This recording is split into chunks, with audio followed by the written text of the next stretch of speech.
evening, everyone. My name is Cynthia Loesch-Johnson. I'm president of the Codman Square Neighborhood Council.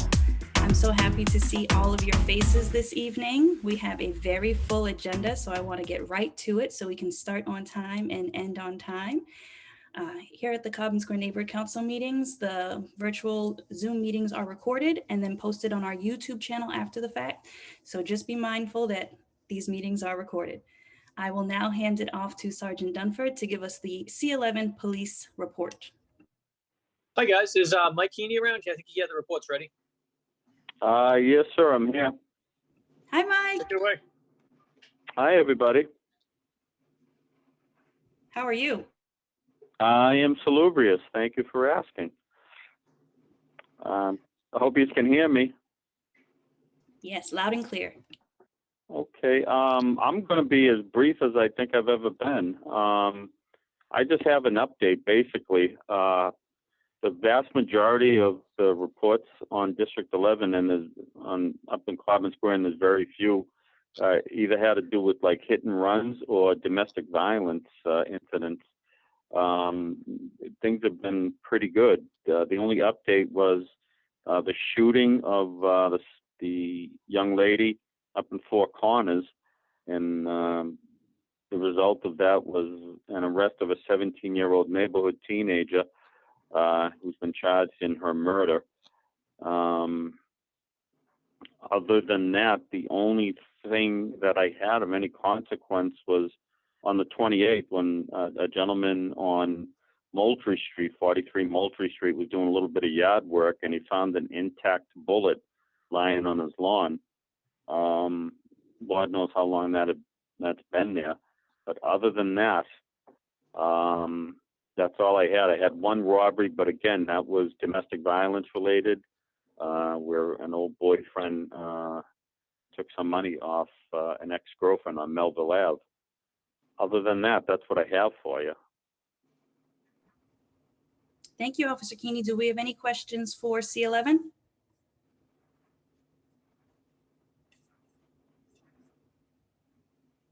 Yeah, we're not going to do much better than that, guys. That was a good month. Thank you for what you're doing. We appreciate it. Thank you so much, Officer Keeney, and thank you, Sergeant Dunford. Thank you. Keep it up. Keep it going. Yes. Bye-bye. We like reports like this when there are less things to report. Yep. Bye-bye. Hopefully everyone can see this. As you guys know, the Dorchester Winter Farmers Market is organized by the Codman Square Health Center and the Codman Square Neighborhood Council, and it's been bringing farm fresh food to Dorchester since about 2013. This year, the market went virtual in an effort to keep our customers, staff, farmers, and vendors safe. You can order your fruits, vegetables, eggs, meats, value-added products, everything online and have it delivered to your Dorchester doorstep. This is amazing, guys. So make sure you order your farm fresh food online. And for those families that are most vulnerable and unable to order online, we have a partnership with the Epiphany School and the Mayor's Office of Food Access to provide free food to those families.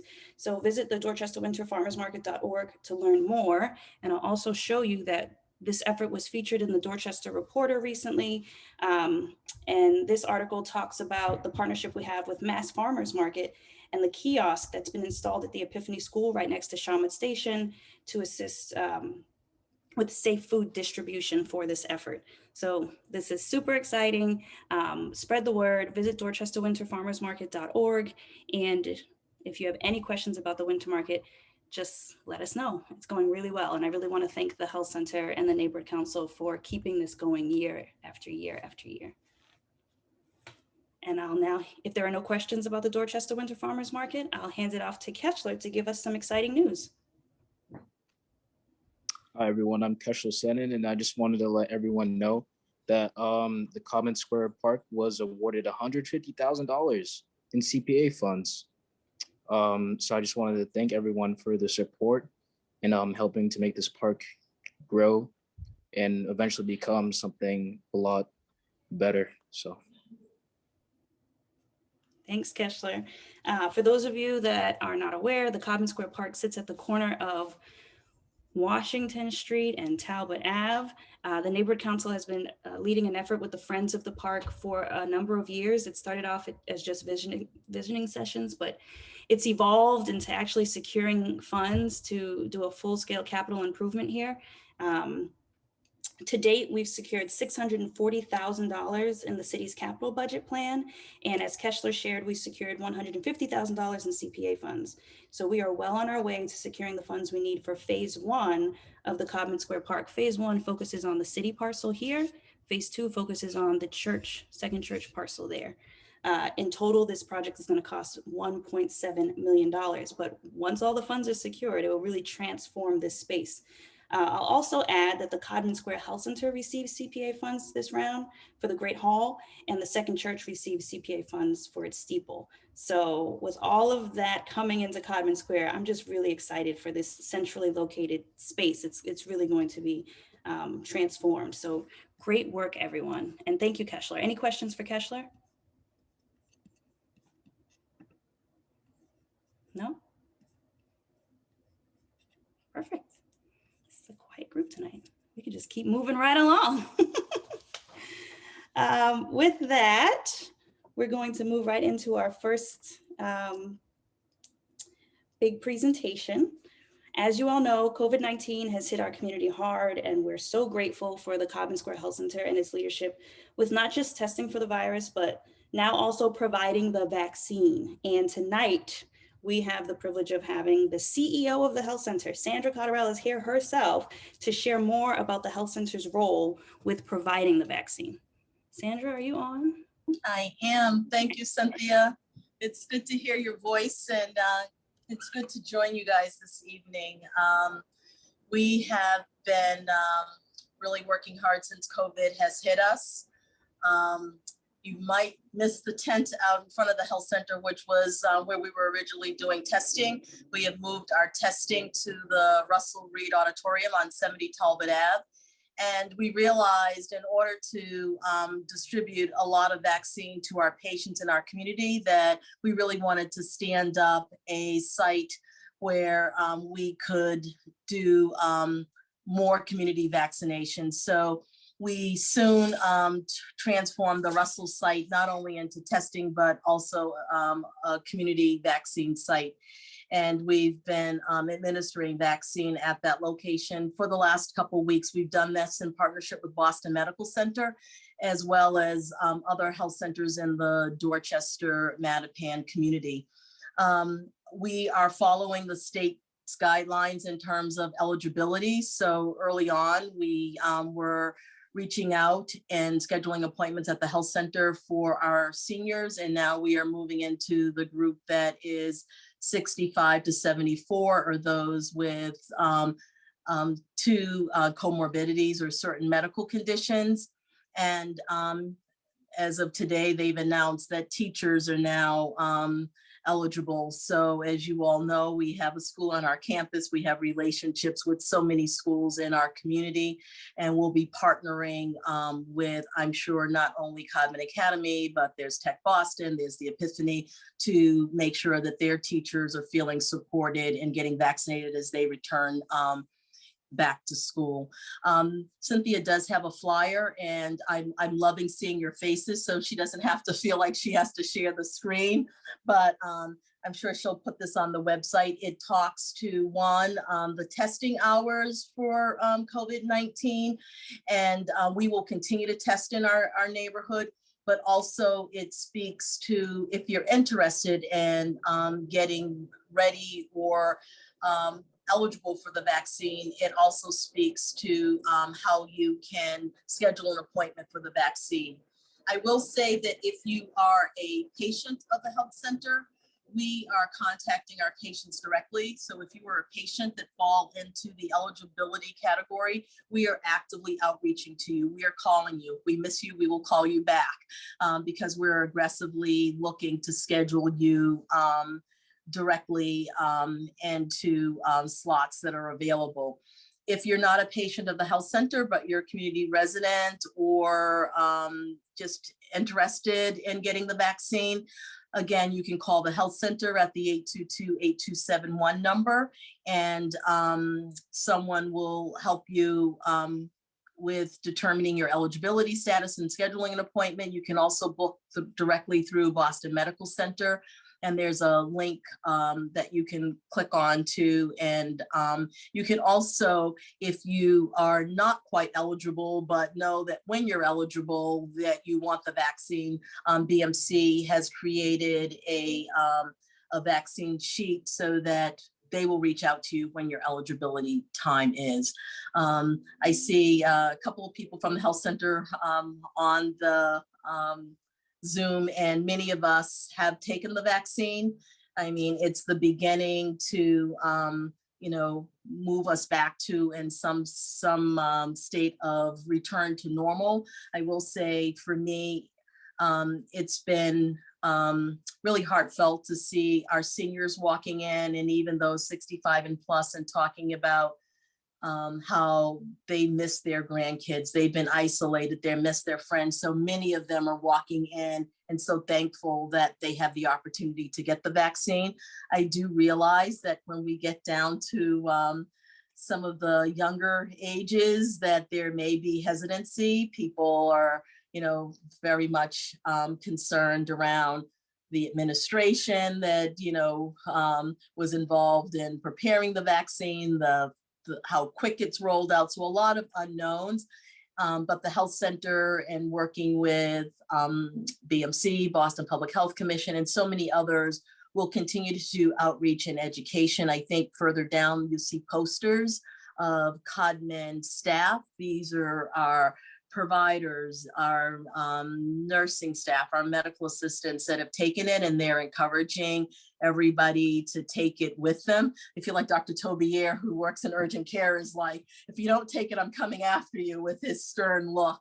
But I think it's just our way of saying, myself included, that we've taken it and we want everyone else to take it. Our community has been hit hard, and we realize that it's going to be very important to make sure that the vaccine is accessible so that we can get our community vaccinated. So we're excited to be on this. I know that some people have said, why aren't we doing it at the health center? We are vaccinating some people at the health center, but for some of you, if you've ever been to the health center, it can be a very busy place. We have a very busy urgent care. We've got a lot of patients coming in to get seen back in the primary care clinics, and parking at the health center is limited when it's a busy place. At the Russell site, it's a one service site. So there's ample parking. And when you go there, you're going there for one purpose, which is your vaccine. And so it's a very efficient process that you're going in, you're registering, they're greeting you, they're giving you your vaccine, they're monitoring you, and then you're in and out. And so you're not having to compete with everyone in terms of, you know, parking and other types of visits. So we think that over time, it will be an effective way for us to efficiently get the vaccine out in a quicker way. So happy to answer any questions that folks may have.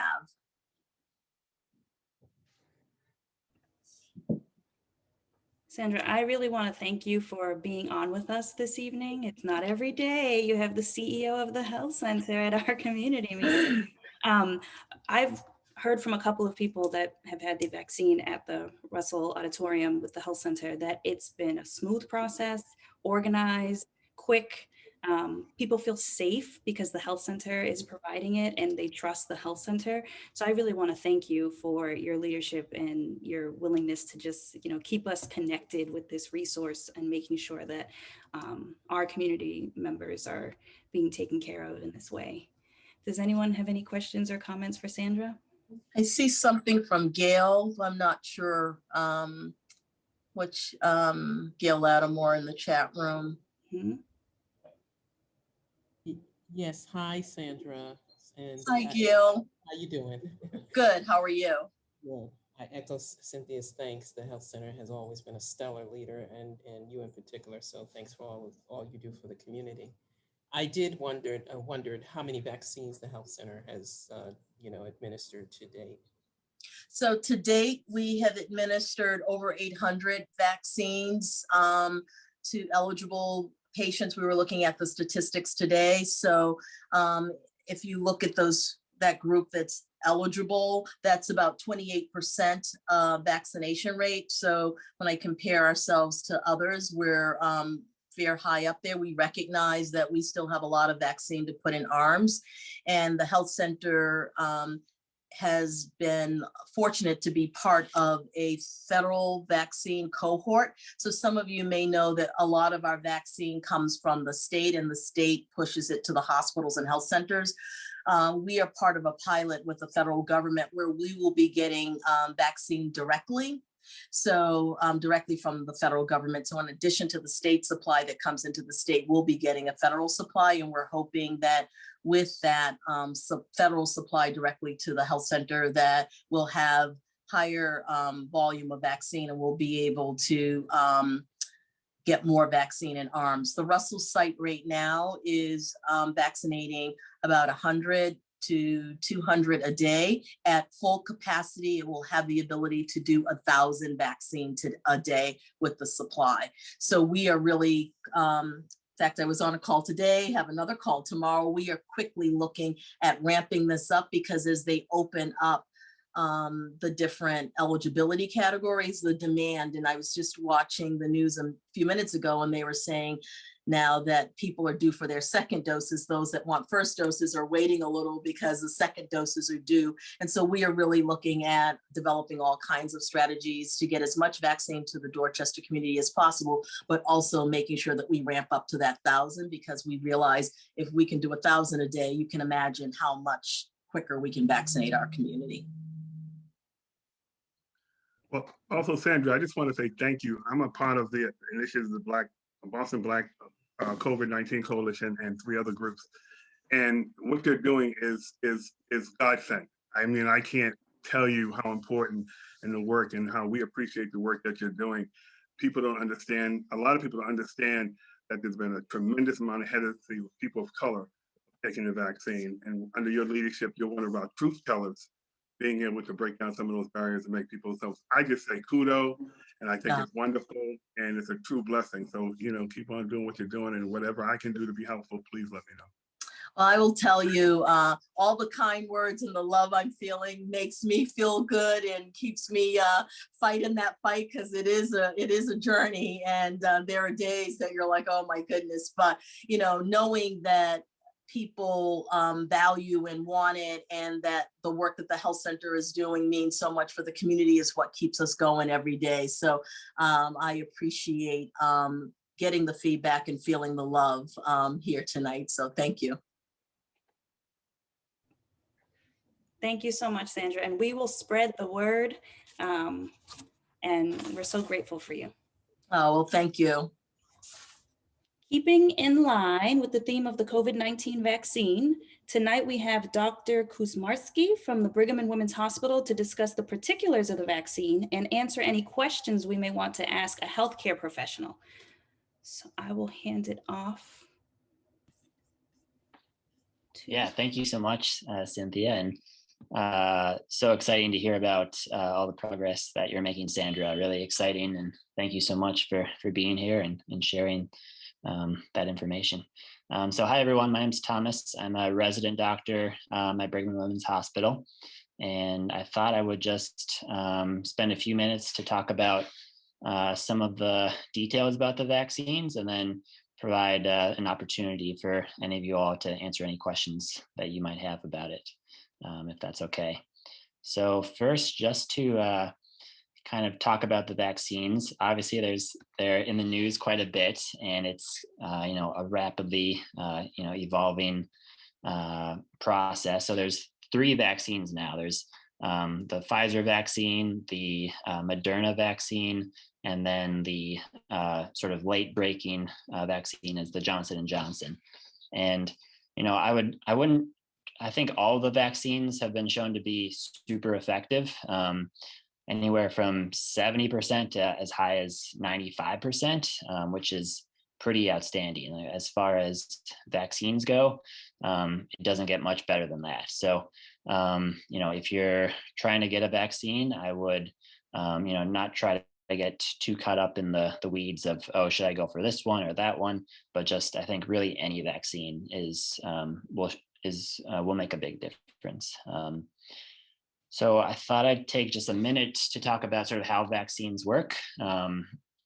So for these vaccines, basically the vaccines show just a piece of the COVID virus to your body, just like a small fraction of the virus. And your body is able to respond to that just piece of the virus and mount an immune response. And that sort of, once your immune system kind of gets primed or is able to notice that piece of the virus, in the future, when it actually sees the full virus, it prevents a lot of the bad reactions from happening. So that's sort of how it works. In terms of some questions that often come up about the vaccines, I think one that, I asked myself earlier on is, these vaccines were developed so quickly. Can we be sure that they're safe? Were these sort of just, there's a lot of politics involved in the early development. And I think it's really important to emphasize that, these vaccines went through the same set of checks and balances that all other vaccines went through, and really all drugs that are available to us went through. So super thorough process, meeting with the FDA, meeting with, full committees of doctors that are just spending most of their time looking at the safety and the efficacy of these vaccines. And I think one reason that they actually were able to finish the vaccine so quickly is that I think when the doctors and scientists designed the vaccines, they were expecting, sort of a mild to moderate effectiveness of the vaccine. But I think everyone was pretty surprised at just how effective they were. We're talking 80%, 90% effective.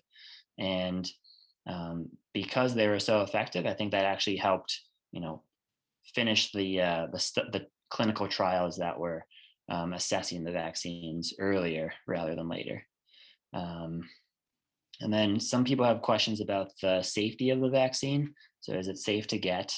I can kind of share my own experience getting the vaccine in terms of sort of what side effects I felt. So I did receive the vaccine in early January. And so the Pfizer and the Moderna vaccine, there's two shots. So you get one shot and then either 3 or 4 weeks later, you get a second shot.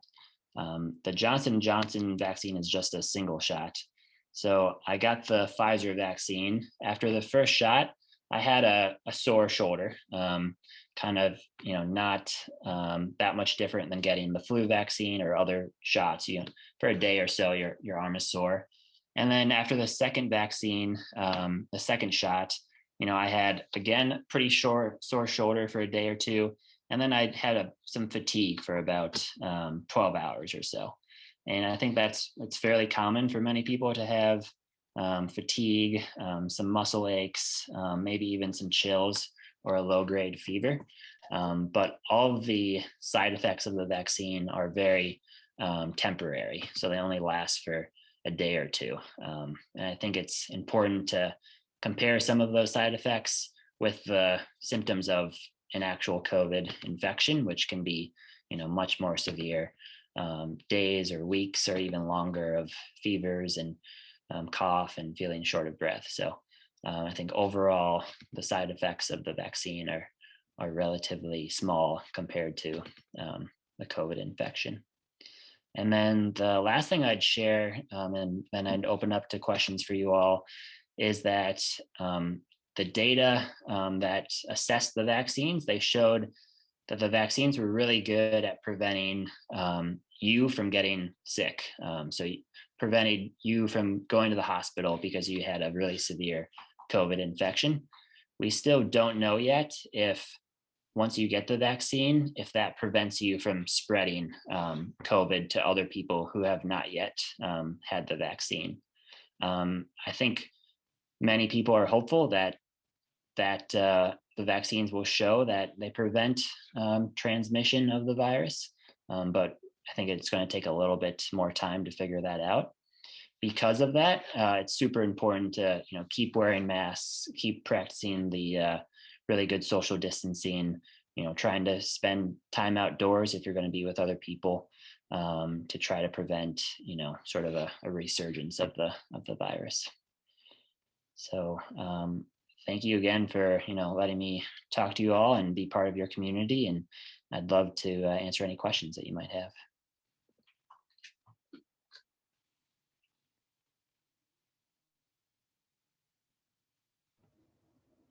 Any questions at all? I mean, he was very thorough, but any questions or comments?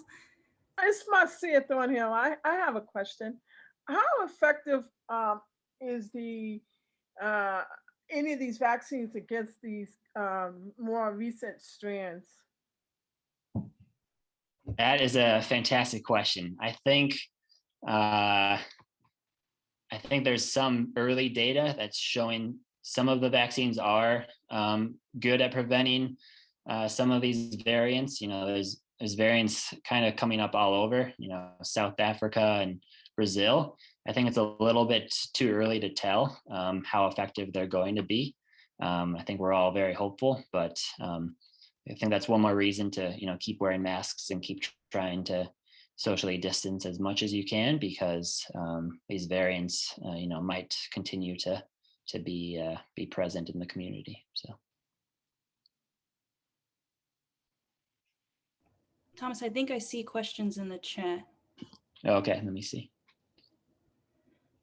Comment. Oh yeah, so is it okay after both shots to still wear your mask? Definitely, yeah, I would say 100%. In fact, I would encourage continuing to wear your mask, through the time of your vaccination and after, kind of until we have a better sense of how the vaccines prevent spread of the virus. Thomas, have you seen anything in reference to folks with pre-existing conditions having an adverse effect of taking the shot, in terms of people with taking high blood pressure medicine, diabetes medicine, stuff like that, and the adverse effects that people have had? Yeah, that's also a really great question. As far as pre-existing conditions and reactions to the vaccine, I haven't seen any bad outcomes or any bad reactions. I think the one exception is if you have history of really bad allergies. So if you are someone who carries around like an EpiPen, if you have ever had like a really bad allergic reaction where your throat swells up, that's one scenario where you should just make sure that whoever is giving the vaccine to you is extra aware of that, and they have sort of a closer set of eyes on you when you get the vaccine. But yeah. Thank you. Thomas, I know the vaccine is not available for children. Are we continuing to see that children aren't impacted, in the same way that adults are when it comes to this virus? Yeah, that's also a great question. And I think in the coming months, I've heard sort of summertime, we will get more data, and hopefully we'll get more data on whether the vaccine is safe to give children. What we're seeing typically is that kids can still get COVID, and they can still get, quite sick from COVID. They don't tend to overall get quite as sick as, your average older person, but they can still get relatively sick, and they can still spread the virus as well. So I think one more reason to, keep wearing masks and keep trying to socially distance. But hopefully in the coming months, kids will be able to get the vaccine as well. Thank you. Any other questions or comments? Great. We really appreciate your time and just sharing your insight. It's helpful to just have a healthcare professional at our fingertips to be able to bounce questions off of and, think through this vaccine. So we're really grateful for your time tonight. Yeah, of course. Thank you so much. And if questions come up afterwards, feel free to send them my way. Excellent. Thanks so much. Thank you. Moving along in the agenda, we will now learn more about a partnership between the Codman Square Neighborhood Development Corporation and Boston College focused on the Codman Square Merchants District. The Codman Square Neighborhood Council is particularly interested in this effort because we recently had a Harvard School of Public Health fellow create both a community survey and mapping tool for us that allows residents to share what they'd like to see in our commercial district. And this effort came about after the Codman Square Neighborhood Council assessed what merchants exist in Codman Square and where the leakage is in the community, meaning where we're spending our money outside of Codman Square and what we leave our community to go do. So we're super excited to hear from the NDC and Boston College about this effort that they have going on, so that we can see, where our efforts mesh and maybe they complement each other. Maybe we can work together. So I will now hand it off to, I think, Neil to tell us about this effort. Yeah, that's right. Thank you, Cynthia. Thanks so much for inviting us to present tonight. Would you, I'm going to stop sharing for a second and just switch screens, if I may.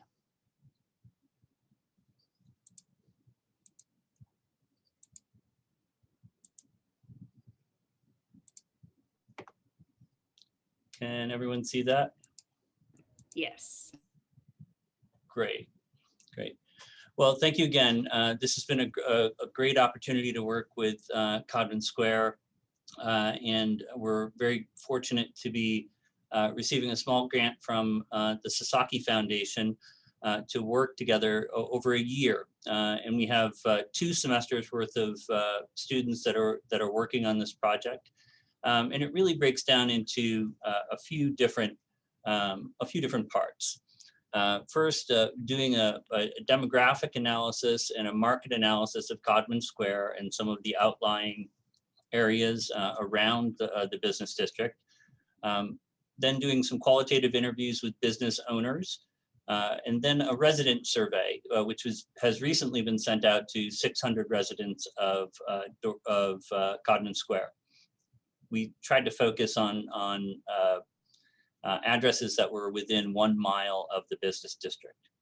So then our intention is to present the data and co-generate ideas for economic development initiatives, and then to amplify the ideas from the community with Codman Square and other stakeholders that are interested in seeking new and different economic development initiatives for the district. And then the idea is to take these actions and test them, not to come up with some sort of grand plan, but rather see if there's small scale, low cost, and incremental actions that can be taken quickly, and to work on them and then test them. And if they work, move them forward. And if they don't, move on to a different idea. So I'm going to share quickly the data that we're gathering really has kind of 4 levels of detail. If you can see, the blue border is the Codman Square Neighborhood Development Corporation's catchment area or service area. And then the red shaded area is the business district. And we defined the business district by the same business district that was used in a 2009 study of Codman Square, just to have a little bit of continuity between the data that was collected in 2009 and now. The blue shaded area is what we refer to as the primary trade or the primary market area. This is the area from which most of the businesses in Codman Square draw their customers. Then the red ring is a 0.5 mile radius, and the green ring is a 1 mile radius.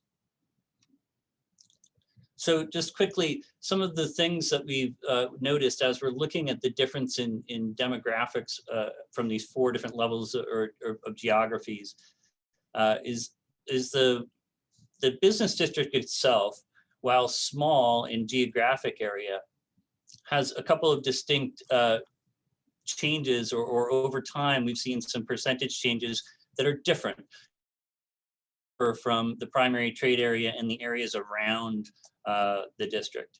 So population is growing right around the business district.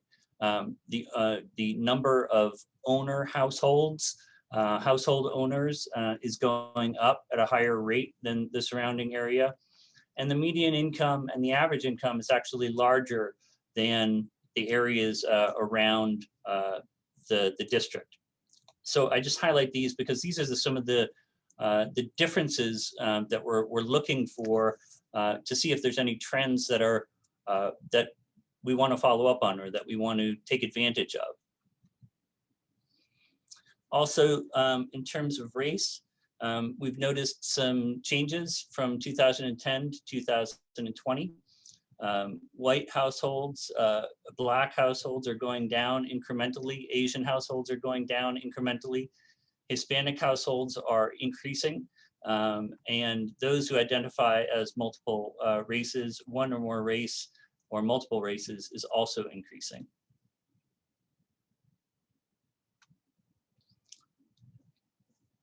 I wanted to put this up quickly because it's not just happening in Dorchester or Codman Square, but of course our baby boom generation is getting older, and you see that pushing out that line at the end. So the population in Codman Square is aging. If you look at the red line, it's pushing out, and you can also see that millennial bump also in the age graph here.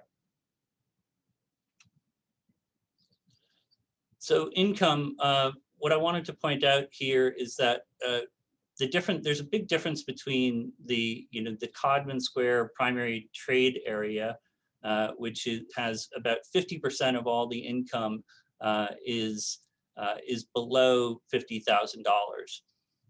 If you look at the Codman Square radius of 1 mile, the lower income brackets are a little bit smaller. So it begs the question of, is there an effort to try to bring higher income customers into the district if there was a different set of stores or a different service offering or a different type of business that was in the district.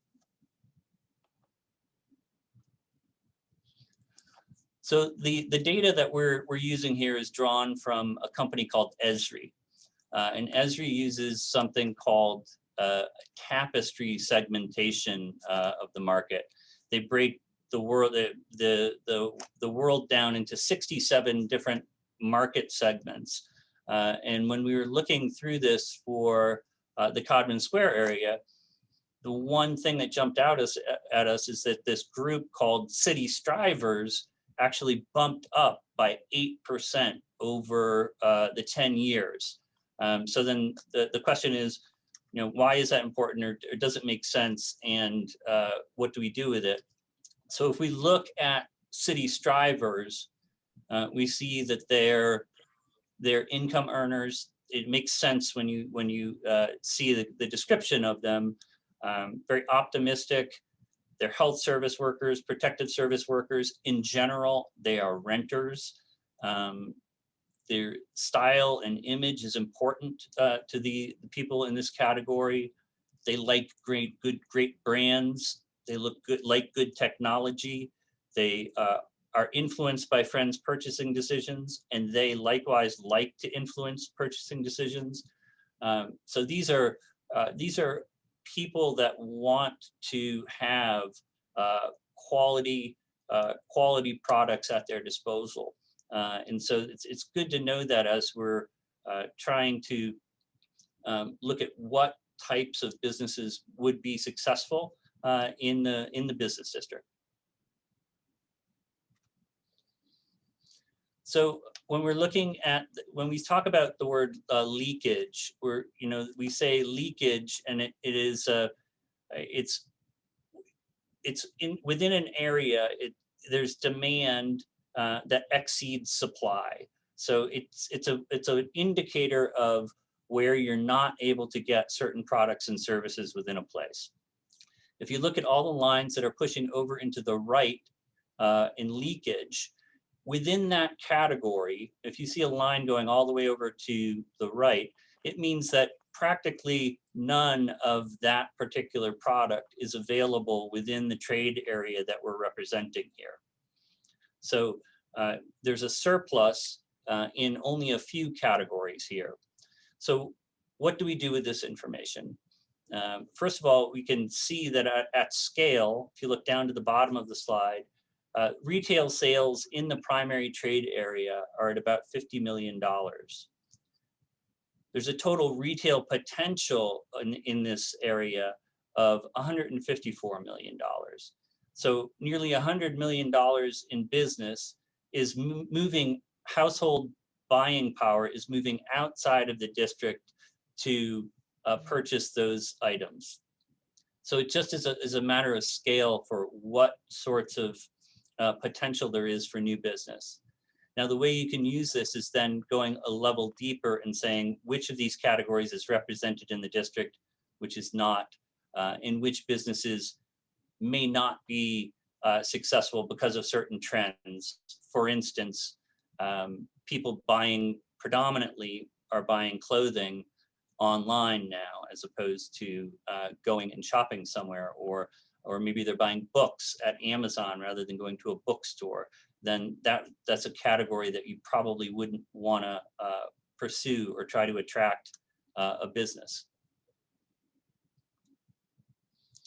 So the next part of our effort, besides just looking at the data, was to talk to business owners. And here I just have a few of the highlights. The number one thing that jumped out at us during our interviews was the community is important. It's essential and central to their working in this neighborhood. The business owners are, for the most part, very hopeful. But despite the fact that they're hopeful, the economic constraints, particularly as it relates to pandemic, are absolutely front of mind for every owner that we talk to. So what does it mean? When we looked at the interviews, we saw that they are very committed and want to be promoting local business, locally owned businesses. Neighborhood beautification is a challenge that they find in the central business district. They'd like to see greening initiatives, maintaining a trash-free environment. They'd like to see creating new training opportunities for local businesses, and in particular, some sort of a program that's going to initiate or promote entrepreneurial development in the neighborhood. Last thing that came out of the interviews was that they're very interested in seeing more involvement from residents in decision making, whether that's serving on councils, residents working in tandem with in decision making related to development and with the city and the actions that the city takes in the neighborhood. So the next step is we've already sent out this survey. We're trying to get 100 responses. We have about 60 so far. And I'm hoping that in the future, I'll be able to present just that resident survey to you, but I'll give you a sense of what we're asking in the survey in the next slide. It's about 30 questions. It takes 8 minutes, and we're asking residents to do this. And the first 100 responses that we get, we will send the respondent a $10 gift card to CVS. The survey focused on resident needs, interests, and preferences for the central business district. So that means what are the conditions that would help business improve in the neighborhood? What are the types of businesses that they would like to see in the neighborhood that would help them make decisions to frequent the central business to the Codman Square Business District more frequently? And we've asked them to make recommendations for improvements, as well as recommendations for what aspects or characteristics of this neighborhood are central to keeping and not losing.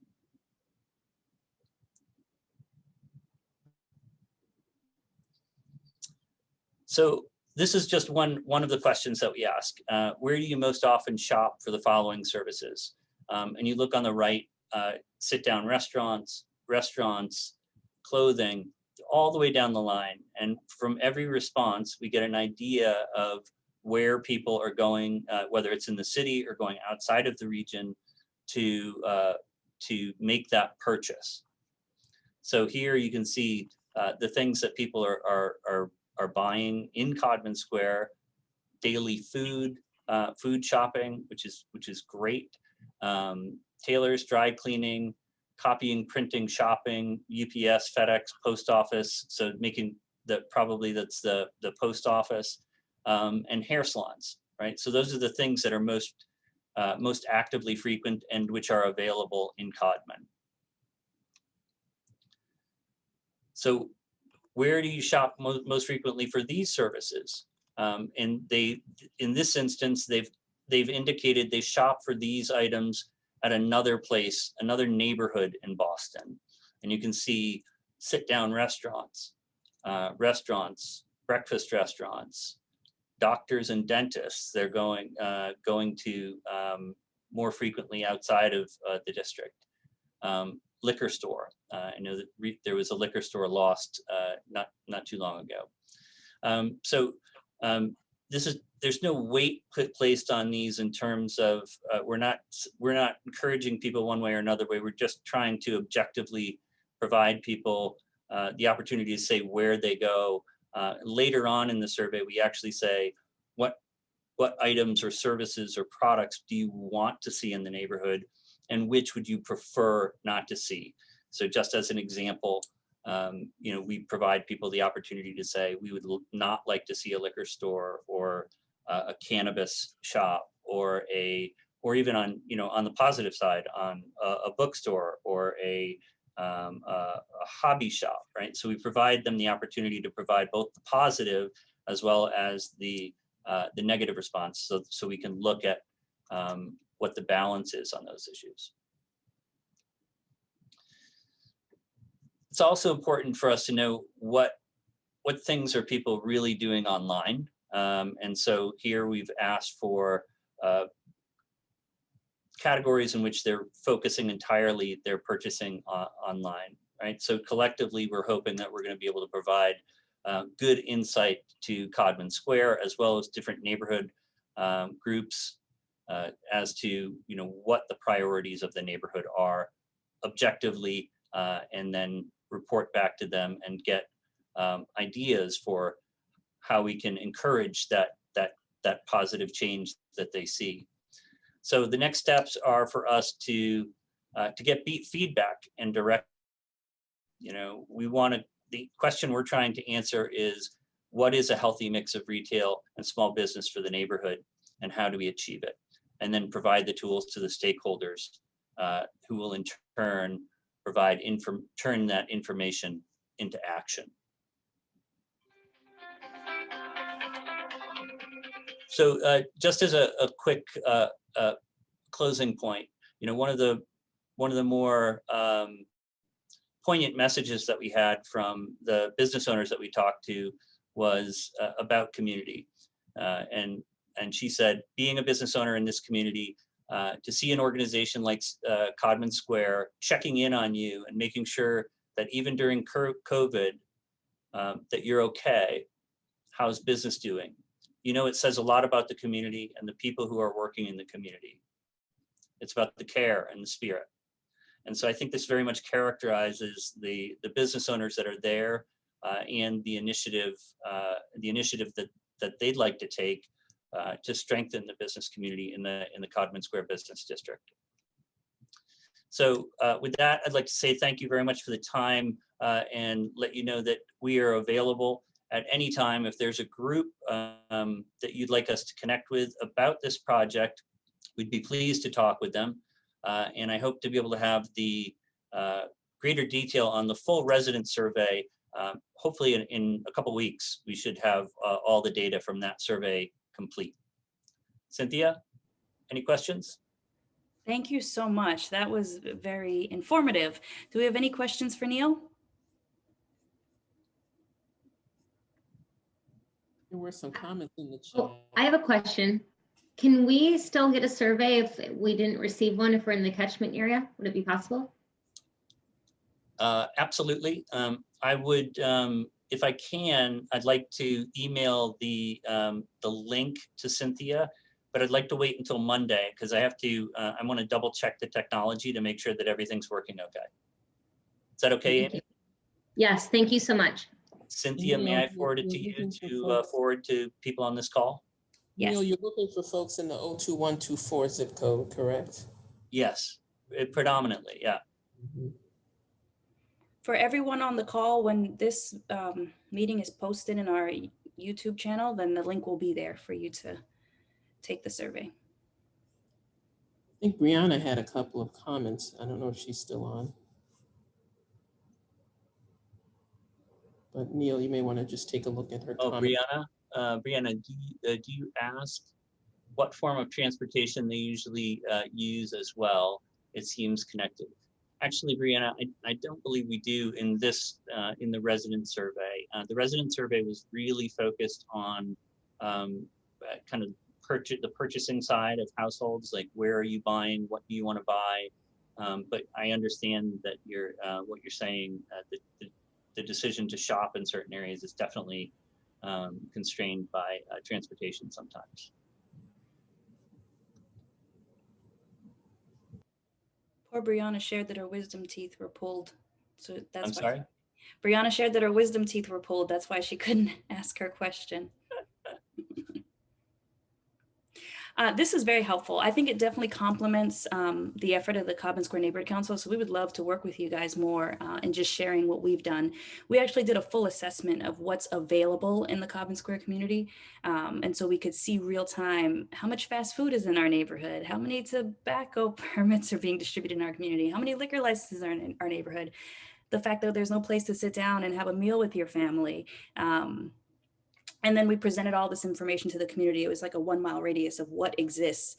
I think the most popular thing in Codman Square was beauty, hair and nail salons. There were just a number of them. And so we started asking the community what else they'd like to see. And then it kind of spiraled into surveying or, using Google Maps to allow residents to share what they'd like to see in our vacant spaces. So I think there's a lot of overlap here, and the data that you guys are collecting is so important to the community. So we're so glad that you are working with the NDC and kind of bringing this to life for us. So this is great. Cynthia, we'd love to kind of, do whatever makes sense in terms of sitting down with you or whoever else on the council that has done the work that you just mentioned and compare notes and see if there's some synergy for us to kind of collaborate. So I'll be in touch around that. That's great. Any other questions or comments for Neil or Gail? If not, thank you so much, Neil, for your presentation and your time. And Gail, thank you for your leadership on this. I think we all want to see our Merchants District evolve. And so this is how we get it done. I really appreciate everything that you're doing, Gail. Thank you so much, everyone. Very grateful for the time. Great. Moving along in the agenda, we are now going to hear from my neighbor, Mike. He will be sharing more on local climate justice efforts, as well as larger policy and legislative efforts for us to get involved with. I'll hand it off to you. Thank you, Cynthia. And I'm really delighted to be getting involved with the Codman Square NDC after years living in Codman Square, particularly because, the council is really very climate conscious and has done a lot of work in that line. So I work with a couple local groups, a little group called Dorchester Climate Justice and the much larger Codman Square Climate Justice Alliance, which pretty much works out of the NDC. And, we're really focusing on climate as a neighborhood issue, asthma, indoor air quality, outdoor pollution, vulnerability to COVID because of asthma and respiratory diseases in the neighborhood. Climate impacts like more extreme weather like yesterday or like Texas. What happens if we get a really outrageous storm that takes out the power? What happens to people? So, what about flooding? What about emergencies? What about people who are vulnerable health-wise or otherwise? So, for us, climate is really a local issue that we need to work on, and we need to cut fossil fuel use as much as we can in Boston, in Dorchester, nationwide, worldwide, if we're not going to see much worse effects than what I was just describing. So there's plenty to talk about this. I'm not going to talk about all of it, but a couple of things that are coming up right now. One is that there's a group trying to set up a forum for mayoral candidates on environmental justice and our climate. The Walsh administration has actually been more and more focused over the years on both how to deal with more extreme weather and how to cut the city's fossil fuel use, its carbon emissions, its carbon footprint. So we really need to make sure that that continues, that it grows, that whoever we elect mayor is going to focus even more on this, and make sure that our communities benefit both from kind of the what we do and from the jobs that could be created in a new greener economy. So the group is very interested in seeing the neighborhood council be part of the planning and carrying out of that forum, and I can connect you with the folks who are planning it. The other main thing is that there's a new group called Mass Renews Alliance, which is a coalition of neighborhood residents,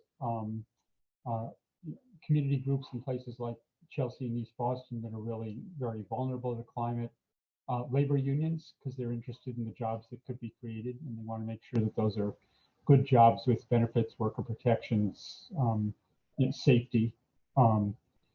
And they have two very bold proposals for the legislature to work on.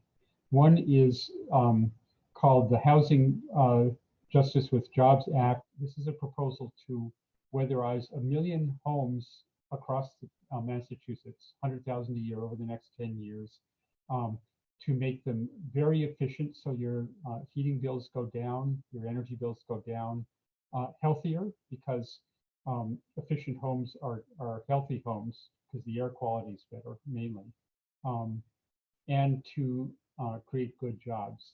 The other one is about food justice, and it would help people set up gardens in their own neighborhoods with seeds, raised beds, lead-free soil.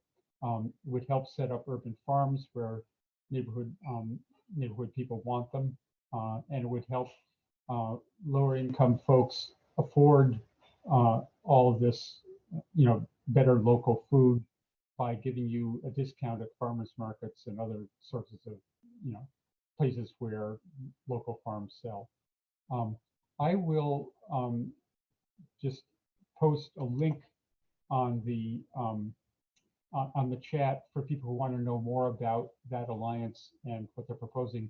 But something worth noting is that if people know Reverend Mariama White Hammond, who's been a real climate leader in Dorchester, she's heavily involved with this, and she is interested in forming relationships among community groups, residents, and so forth across Dorchester to make kind of Dorchester take the lead and get the benefits from these kinds of initiatives. The final thing I should mention is that tomorrow there's a lobby day to contact our state reps and senator about crucial climate bills that are coming up in this session. Representative Holmes, I'm afraid we won't get to talk to you, but we'll be in touch and kind of let you know what we're concerned about, and particularly see if you're interested in co-sponsoring any of these bills the way you took leadership with environmental justice bills and solar access bills in past sessions. And Nita will be talking with Senator Collins' office tomorrow. So I'll stop, see if people have any questions, check the chat for the links. This is great, Mike. Thank you so much. and thank you for the links. How do folks on the call feel about the Codman Square Neighborhood Council being involved with the Forum on Environmental Justice and Climate Justice for the mayoral candidates?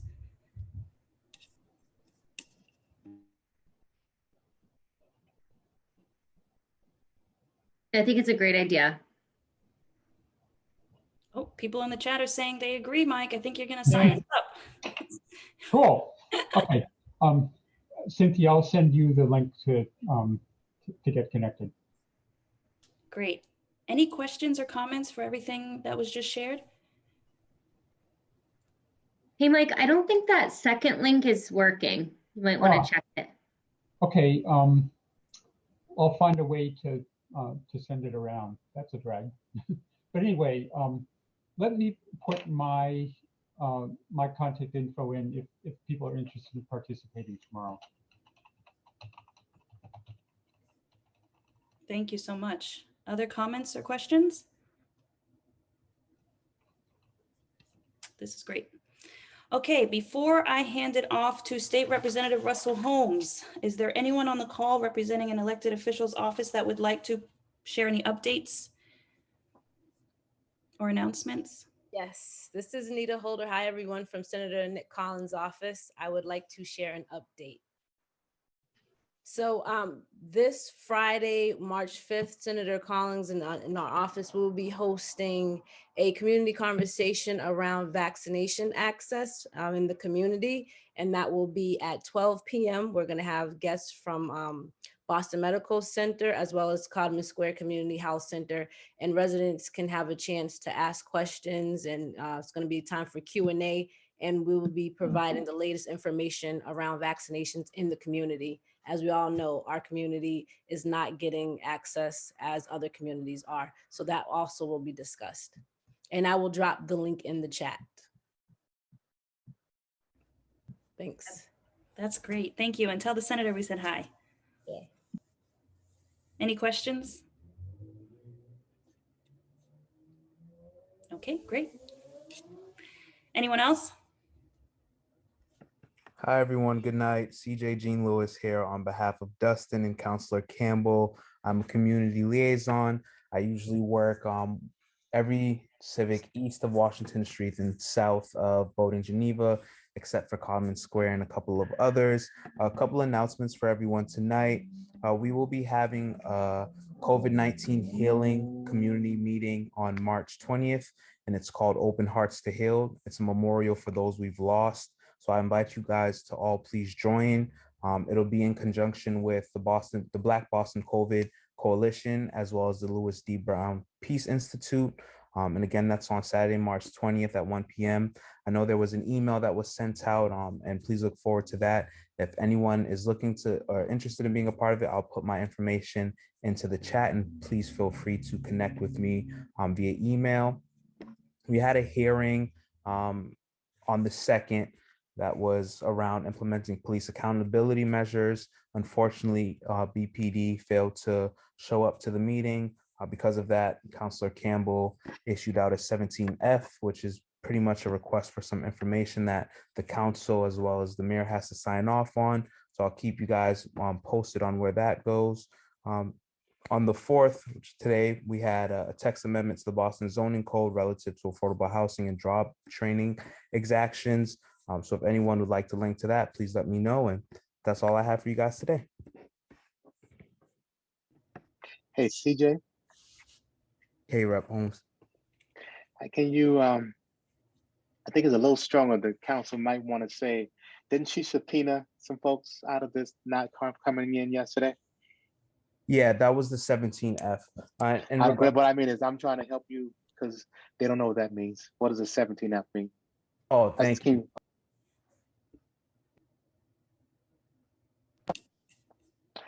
You want to tell them what 17F means or no? Oh, I'm sorry. I thought that you were going to, but yes, 17F is a subpoena for information. So essentially the counselor is legally requesting for the BPD to release the information on officers who may have been at the white supremacist events at the Capitol. And there was an investigation that BPD was conducting, but they were not sharing that information with the city and residents. as to who that individual might be, whether or not he was still working on the force, even though he attended that event. And we're looking to get that information from the administration, from BPD, so that we can hold those individuals accountable. Thank you, CJ. Also, Melissa asked in the chat if you have a flyer for the Open Hearts meeting.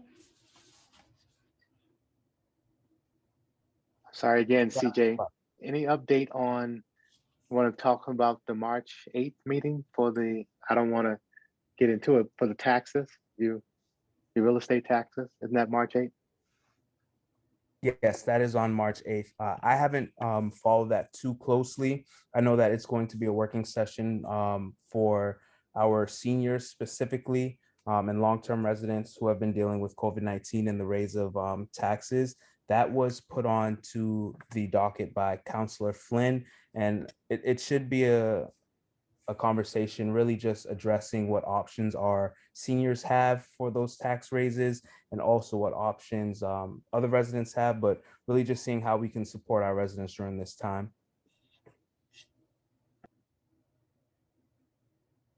Great. Melissa, was your question answered? No. Carl, is there a flyer for the event, for the Open Hearts event? Yes, I can put that in the chat for you guys. Thank you. Great. Thank you so much, CJ. Anyone else? Brianna is putting links in the chat because we know she can't speak with us this evening. If there is no one else, I'm going to hand it off to State Representative Russell Holmes.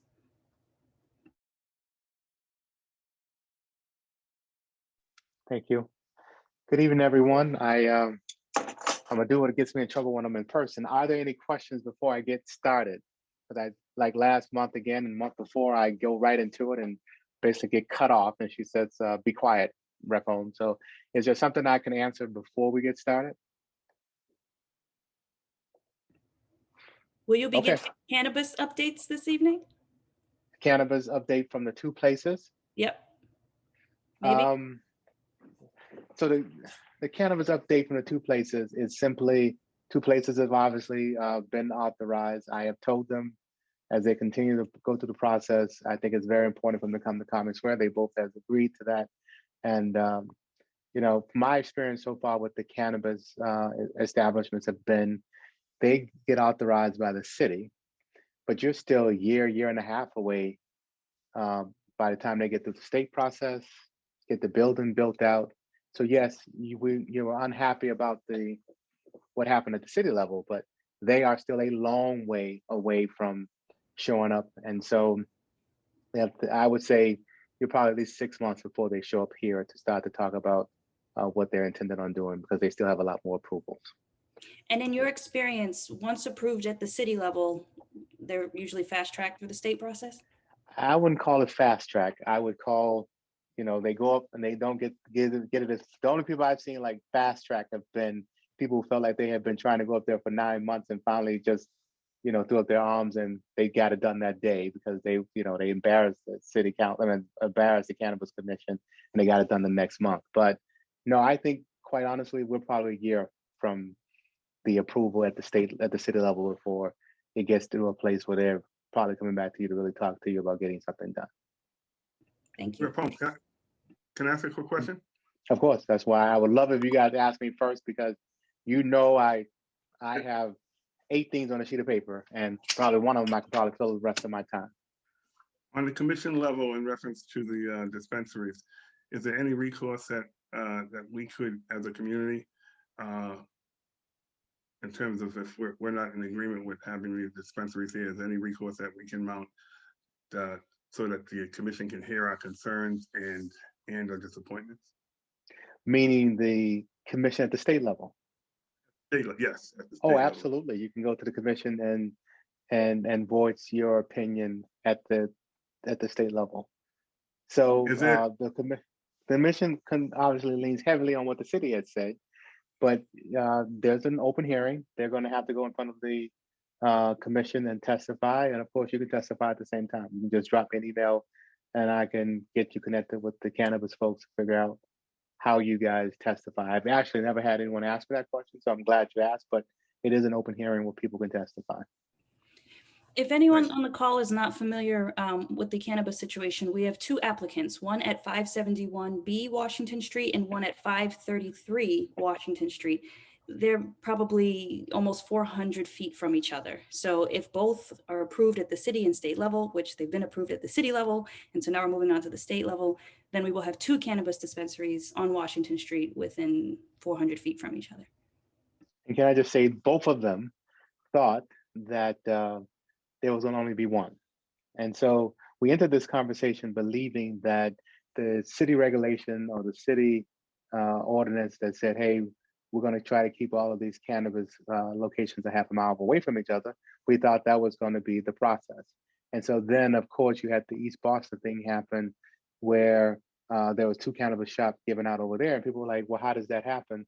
It happens because of the fact that the way the law is written, it isn't that you can have one compete against the other. So we were thinking that you would basically have one, get awarded, and then that kind of stakes out a quarter or half a mile area, and you wouldn't get another one in that area. That's how we were all thinking that it was going to happen. But then the way the law is written, they have now said that the law requires they must consider every applicant, regardless of whether or not there was one already placed there or not, and that person gets to have the opportunity to have a variance. And so this second place had their variance. There was no variance to that ordinance of a half a mile. There was no condition that would have said they would not have been awarded the application if they had gone first or second. And so that's why they essentially got it, because in fact that one, they are an equity owner. What do I mean? One of the provisions that we learned when we went out and did initially the marijuana or cannabis distribution for medicinal was that we needed to put language in our retail legislation that required an attention for disproportionately impacted neighborhoods, required an attention around owners that were people of color. And we put that language in because of the fact that if you essentially see what happened with medicinal marijuana, everyone who owns a shop is white. Thankfully, Tito got in later and some other folks got in later. And we have a couple people who was able to go buy some of those original licenses of 3, and they were able to get in.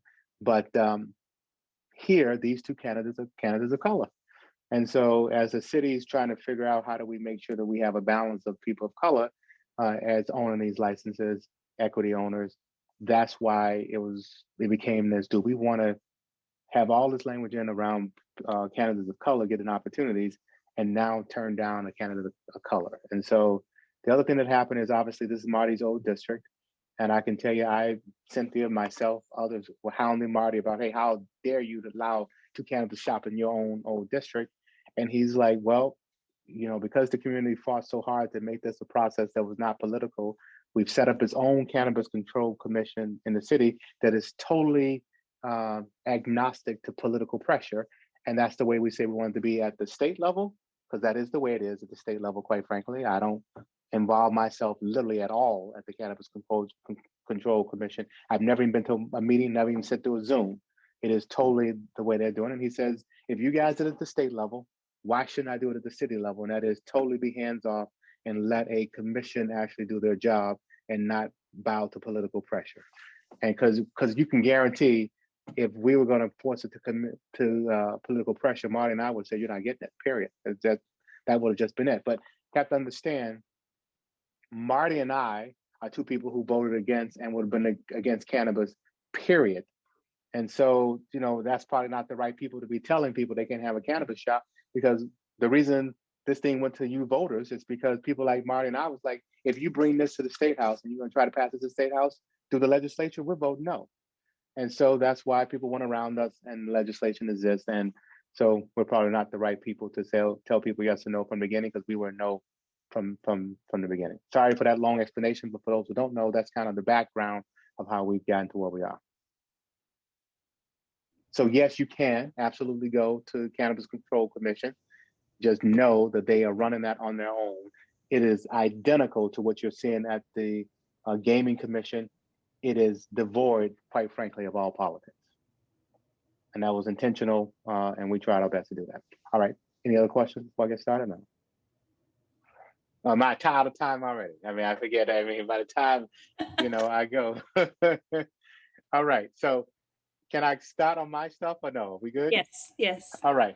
I'm going to say we had a major success with the mayor's race in that even though Marty is not out of here by Friday, I think it was still very, very important for us to have a process that said, no matter what, if Marty left and was appointed before March 1st, March 5th, I think it was important for the city to answer the question about whether or not we should have multiple elections in 1 year. So I know people keep asking the question about, oh, who's running for city council, who's running for at large, and all the stuff with the mayor's race.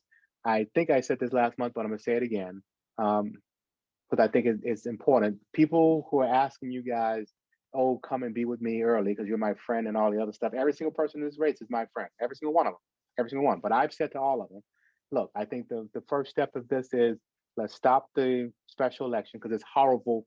Every special election, basically, to me, is horrible for Black and brown people.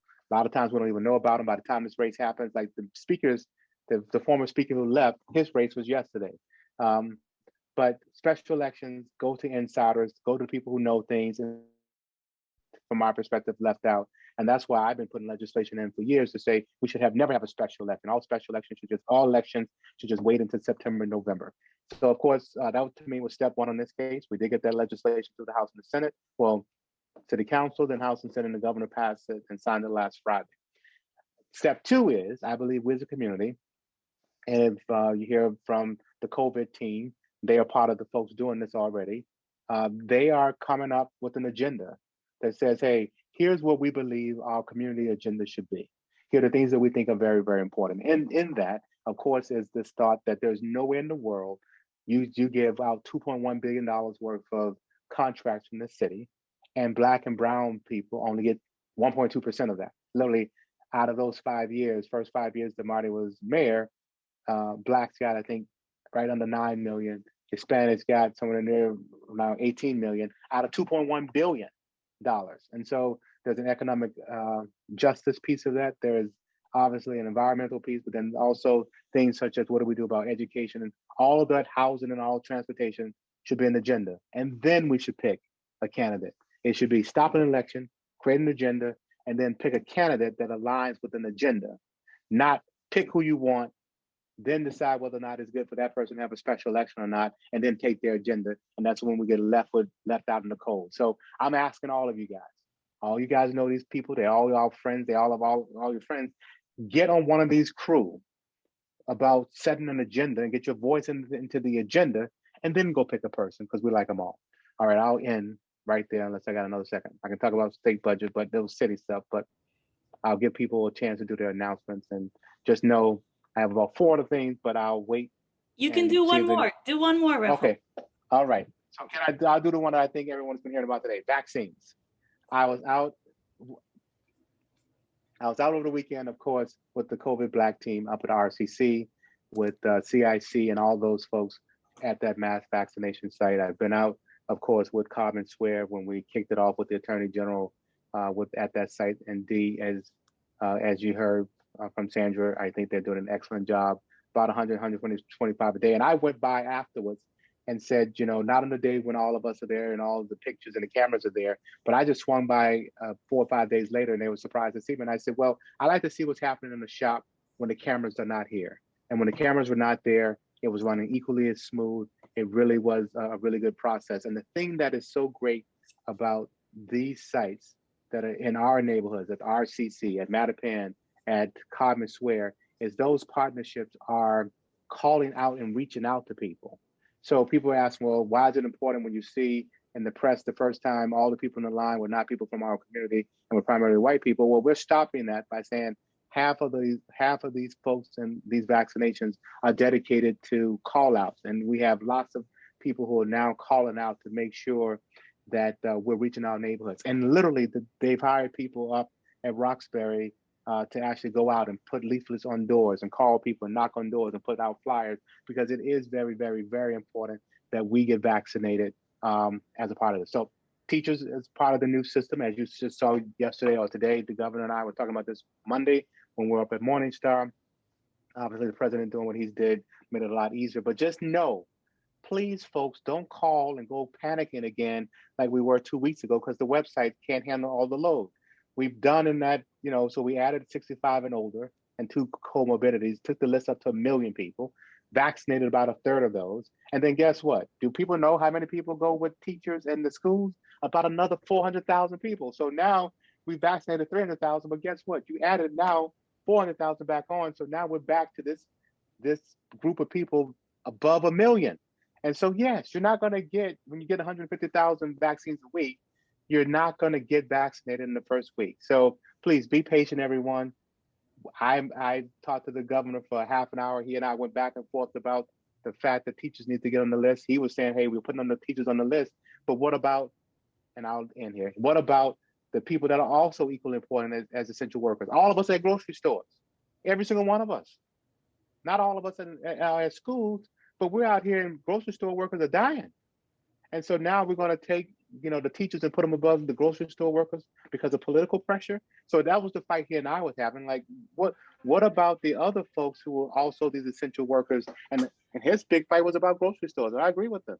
Exactly. How many of us have not gone to a grocery store? And now all of a sudden we've leaped the teachers above the grocery store. And he was saying that was primarily around, political pressure and the union. So, all right, I'll be here. I'll stay until it ends. If you have a question, thank you so much. Unemployment, sorry. If you do get an unemployment 1099 or you get a phone call from unemployment, that thing is real. We have, I don't know if you've seen, $63 billion we've lost as a country around unemployment. This state in fraudulent claims, $63 billion. And in this state alone, 450 million we've lost on fraudulent claims for unemployment. Sorry, I'll go and thank you so much. Rep. Holmes, thank you for being with us every month. Thank you for your transparency. We really, really do appreciate you. All right, we'll get back to you. Okay, we will now move into announcements. Any announcements?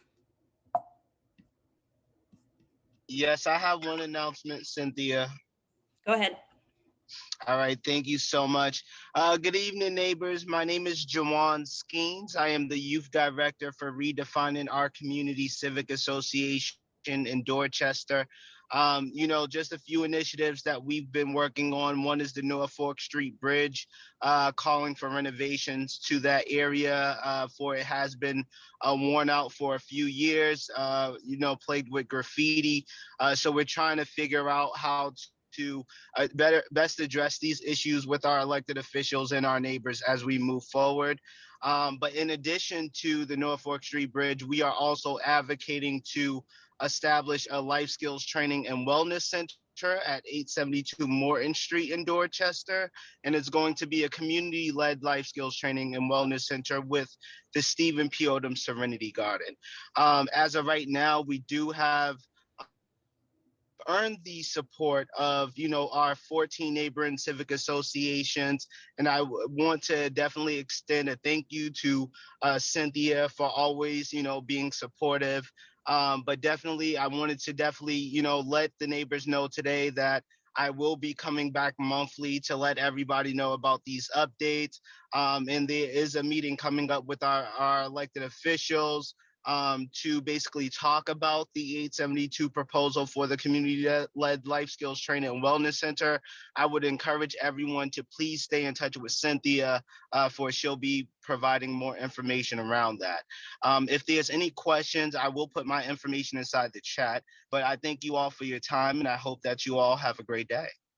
Thank you so much. Other announcements? Yeah, Cynthia, I'd like to make a quick announcement. My name is Leonard Lee, long lives Dorchester member. And I've been doing masking in the community since the beginning of COVID. And I just want to underscore, I put in the chat, but if anyone needs access to masks, if you need 500, you need 1,000. If you want to just have 100 on your person as you go through your daily day and you see somebody with a dirty mask and you want to hand them one, we are not out of the woods because we're being vaccinated. And one of the things I don't want us to become complacent around believing that once we're vaccinated, all ills will be done away with. They're not. We've still got a long way to go. And masking is still very important. Hand sanitizer is still very important. And I just wanted to express and share with everyone here, if you need access to mask, hand sanitizer, some face shields, please reach out to me. I'll bring them to your house. It's very, very serious for me. I've lost over 12 people around COVID or close to me, so I really don't want to lose anyone else. So please, if you need masks at any level, please reach out. You guys, Leonard's serious about this. He dropped off boxes to my house. When he says 500, he's serious. He really means 500 to 1,000. Please take him up on his offer. This is a great opportunity. We need this resource in our neighborhood. Thank you, Leonard. Other announcements? The Dorchester Winter Farmers Market. It's online, it's virtual. This is the last month of the Winter Farmers Market. Make sure that you get your farm fresh food delivered to your door. And if you know families that need free food, let us know and we'll make sure that they have food for the weeks to come. If you guys don't know the Center for Community Wellness, they have their weekly presentations to the community with regards to health. And this coming Thursday, they'll be talking about kidney health.